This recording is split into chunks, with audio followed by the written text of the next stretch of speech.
Gracias por continuar con nosotros. Ya está en el estudio nuestra doctora Paula Andrea Arce. Muchas gracias, doctora. Bienvenida. Esta mañana pues vamos a conversar con nuestra doctora porque estamos en el mes de la diabetes. Ya empezamos noviembre y este tema es muy importante porque nos comentaba la doctora que el 12% de la población en Nicaragua padece de diabetes y esta es una enfermedad que se viene desarrollando y silenciosamente en nosotros y puede llevar un periodo de 8 a 10 años. Es decir, no es del día de la mañana, no es así como la gripe, amanecí con gripe.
Y estas complicaciones van desde la ceguera, el infarto, la predisposición a tener infartos cerebrales, el daño renal, la alteración en la circulación y en la sensibilidad de nuestros pies y nuestras piernas, lo que lleva a que eventualmente podemos hacernos una herida y generar un pie diabético y me tienen que amputar.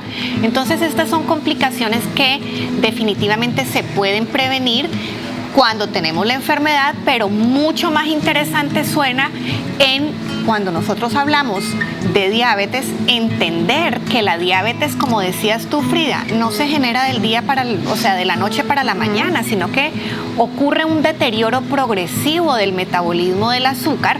Y qué interesante sería poder identificar si yo estoy en esa ventana de 8 a 10 años para responsabilizarme de mi salud y para asumir el reto de decir, ok, tengo factores de riesgo, mis niveles de azúcar no andan muy bien, yo decido y voy a comenzar a trabajar previniendo y evitando la aparición o dilatando la aparición de esta enfermedad. ¿Qué acciones debemos de tomar en cuenta para poder venir y trabajar sobre esas acciones de prevención? Fíjate que yo creo que una de las cosas más importantes es identificar que la prediabetes sí existe.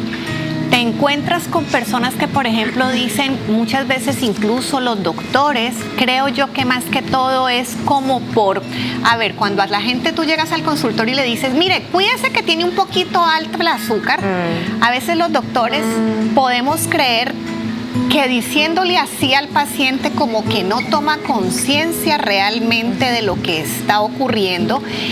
Sin embargo, yo soy de la idea que si yo conozco lo que tengo y me instruyo y me educo, pues yo puedo tomar la decisión de querer hacer las cosas distintas. Entonces lo importante es saber que la prediabetes sí existe y que ocurre en ese momento en que el metabolismo del azúcar se comenzó a afectar. Ahí nosotros vemos una imagen interesantísima y lo primero es identificar qué es el metabolismo del azúcar, muchachas, y metabolizar el azúcar es entender que nuestro cuerpo, cuando recibe azúcar, un postre, frutas, arroz, gallo pinto, plátano, pasta, pan, que son carbohidratos, tiene la capacidad de tomar esos carbohidratos y convertirlos en energía para que esos carbohidratos se puedan quemar y no se acumulen de forma anormal en nuestra sangre. Cuando esto no es posible, nosotros comenzamos a darnos cuenta que hay un periodo de transición y a ese semáforo me encanta porque tenemos el verde donde el nivel de azúcar es normal, es saludable y en ayunas es menor de 100. Sin embargo, cuando nosotros tenemos dos niveles de glucosa en ayunas mayores de 100, y esto quiero que todos los televidentes lo tengan presente, 100 es el nivel de azúcar. Hasta ahí podemos hablar de que vamos bastante bien, pero si ya yo me comienzo a medir el azúcar y yo veo que el nivel de azúcar está en 102, en 105, en 104, ahí sí, entonces ojo, tenemos que... ahí ya con dos niveles de glucosa en ayunas mayores de 100 hacemos un diagnóstico de prediabetes. ¿Qué tenemos que tener en cuenta? Es muy usual que las personas pasen por el laboratorio, se hacen el examen, pero a veces los laboratorios, de acuerdo al kit de reactivos que utilizan, ustedes saben que el laboratorio reporta en la parte derecha de la hoja cuáles son los valores normales. Los rangos, ajá, sí. Y todavía tenemos laboratorios que manejan que el rango normal es hasta 110 y 115. Sí. Entonces las personas ven su examen en 102, en 105. ¿Estoy bien? Estoy bien. Y como no aparece ni resaltado, ni con un asterisco anunciando que es anormal, no regresan donde el doctor. Y como estamos hablando de una situación en donde no nos damos cuenta y no tenemos ningún síntoma, entonces obviamos y estamos bien, además que no estamos sintiendo nada. Pero ojo, recuerden que ya niveles por encima de 100 nos anuncian que tenemos una prediabetes, y yo creo que hay que asumir la realidad tal y como es. Cuando tenemos una prediabetes, pues básicamente ya con la dificultad, pues tenemos que asumir la responsabilidad de ver dónde estoy, qué puedo hacer y qué medidas puedo implementar. Ahora, doctora, las mujeres embarazadas tienen todavía mayor responsabilidad de venir y cuidarse en esta etapa del embarazo. ¿Sí? Claro, muchachas, ¿por qué? Porque resulta que la diabetes tiene factores de riesgo, y ahí es donde nosotros tenemos que trabajar. Establecer el estilo de vida sana es súper importante. Buscar cómo tener un peso saludable, buscar cómo comer bien, cómo hacer más ejercicio. Y ojo, durante el embarazo hay cierta predisposición, si no nos cuidamos durante el embarazo, a desarrollar diabetes gestacional. El aumento exagerado de peso durante el embarazo genera diabetes gestacional. Y un dato importantísimo, recordemos que en Nicaragua es como competencia de que el bebé de la familia que nació más grande. Entonces a veces le dices a la mamá, pues el niño pesó 6 libras y media o el niño pesó 7.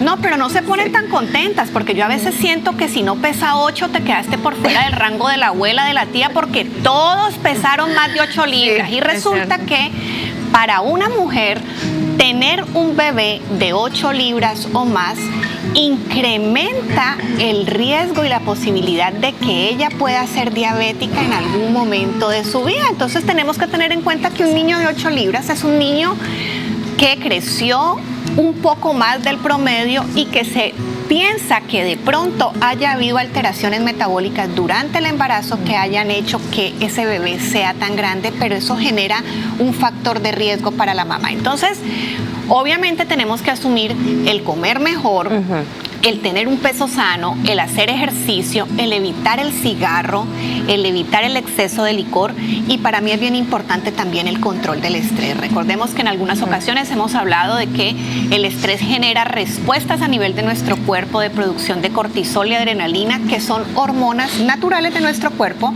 pero que eventualmente en exceso pueden alterar el metabolismo y sobre todo el metabolismo de los azúcares. Entonces ahí también tendríamos que trabajar y asumir el reto de, primero, si tengo prediabetes, que recordemos, es una patología que sí existe, estoy en esa ventana de 8 a 10 años en donde puedo y tengo la sartén por el mango para poder asumir un cambio en mi vida y decidir no seguir avanzando en el desarrollo de esta enfermedad como la diabetes. Excelente, mire qué perfecto, o sea, animarnos.